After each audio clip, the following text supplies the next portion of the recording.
Hello amazing people! Welcome back to my blog. Kamusta kayo? I hope everyone is doing well.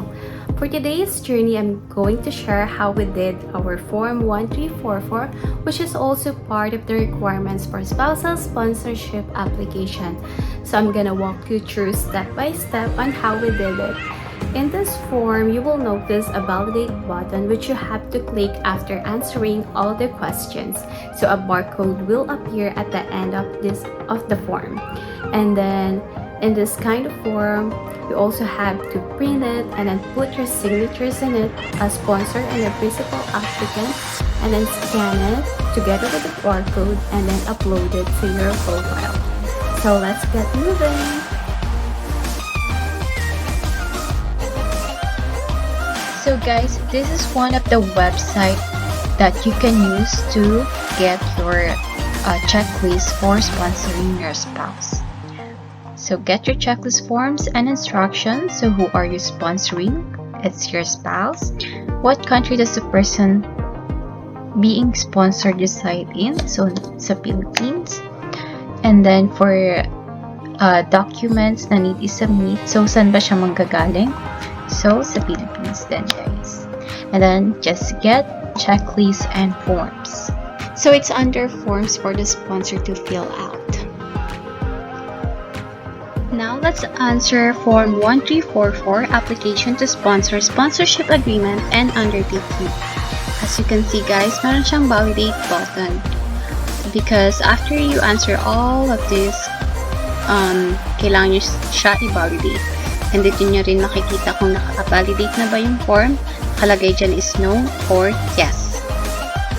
So first part, application to sponsor and undertaking. If you found ineligible to sponsor, indicate whether you want to withdraw your sponsorship application or proceed with the application for permanent residence. So we put withdraw your sponsorship application. Reason why is that kung ineligible man si sponsor, at least malalaman na agad kung saang part ka ineligible and we can correct it and make adjustment. If we proceed with the application for permanent residence, guys, it may take years, no? And then ang tendency is maging rejected din siya. So language preference for correspondence, you can choose English or French. We choose English. Okay, so is there a co-signer on this application? So when sponsoring your spouse, there's no need for co-signer. And then person you're sponsoring, so yung details ni principal applicant.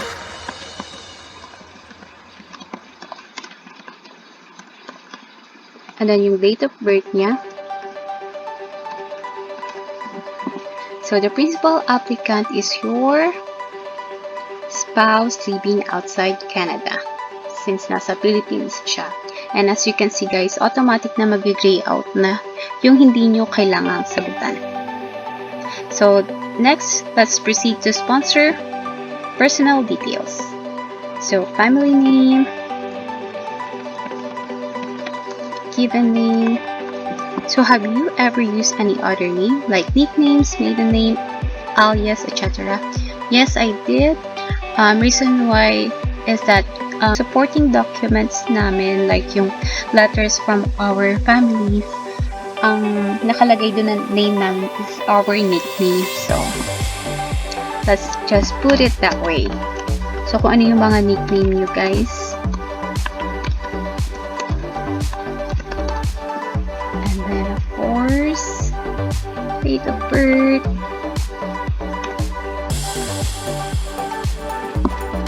And then place of birth,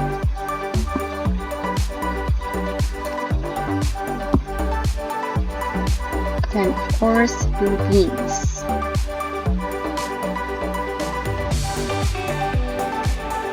So your status in Canada, I'm permanent resident, and then kung kailan ko nakuha yung permanent residency ko.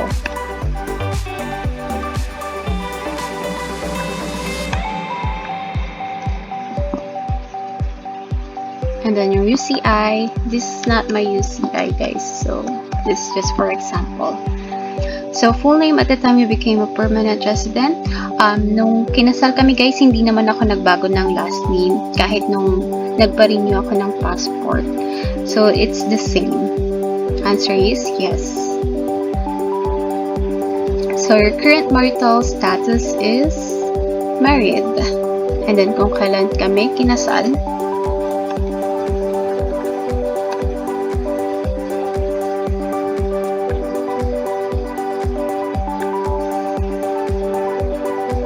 And then yung name, the principal applicant.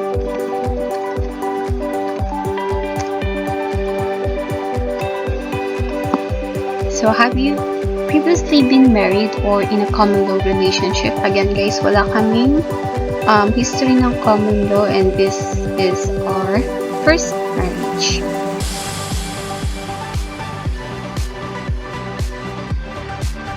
So, next is sponsor contact information.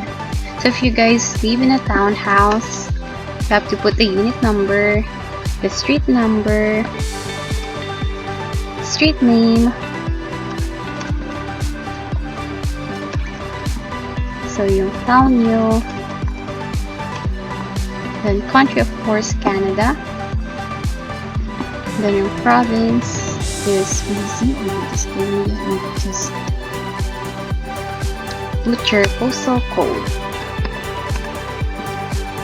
And then, automatic na rin naka-gray out sa district kasi wala naman district.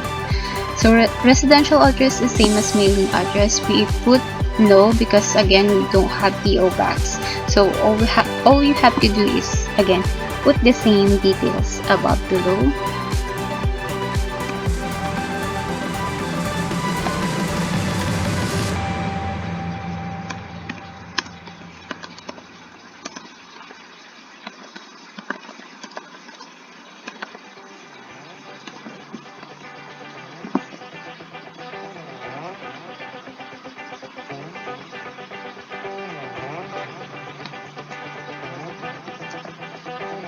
And then your telephone number.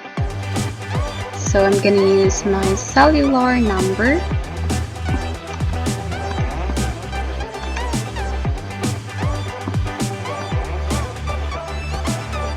And then I also put my phone number sa Pinas.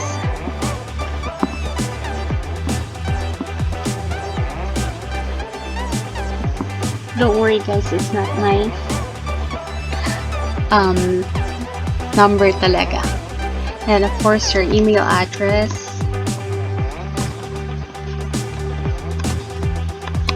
So next is sponsor residency declaration. Are you a Canadian citizen living exclusively outside Canada? So I'm not a Canadian citizen and I'm inside Canada. So the answer is no. Oh, sorry. Ayan. Sponsor eligibility assessment.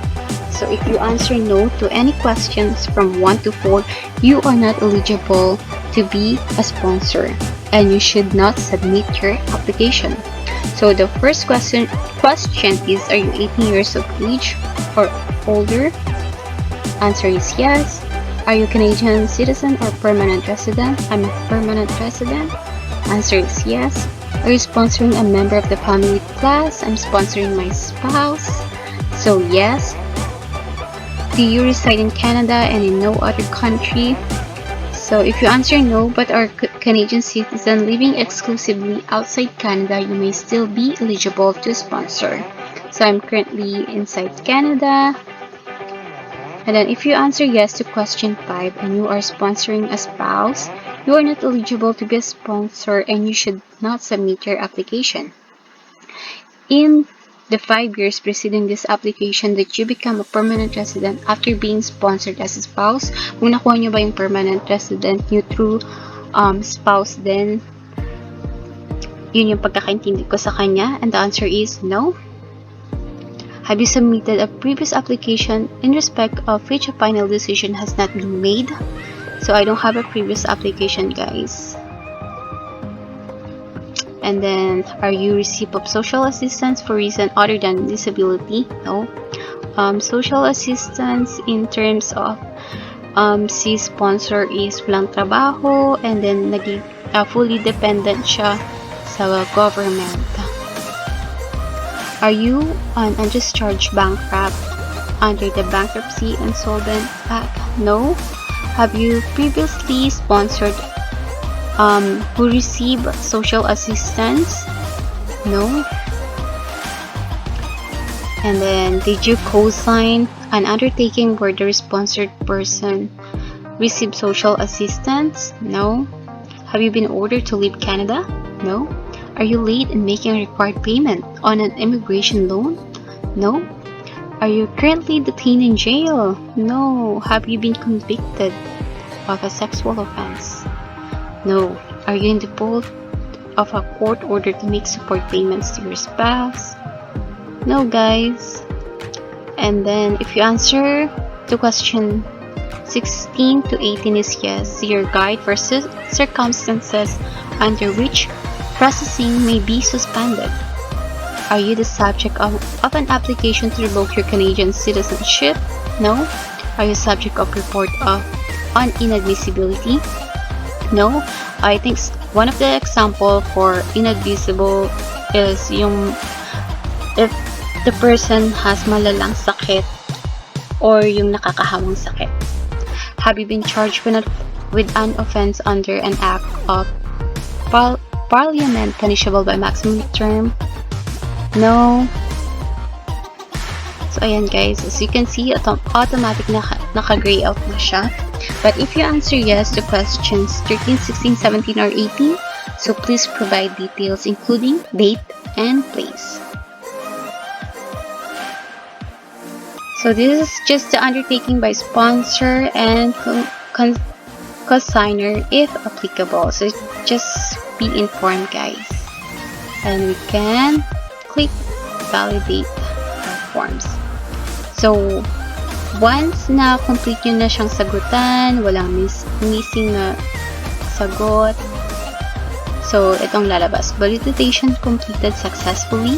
If you have not already done so, please fill out the signature fields at the bottom of this form and save prior to submission.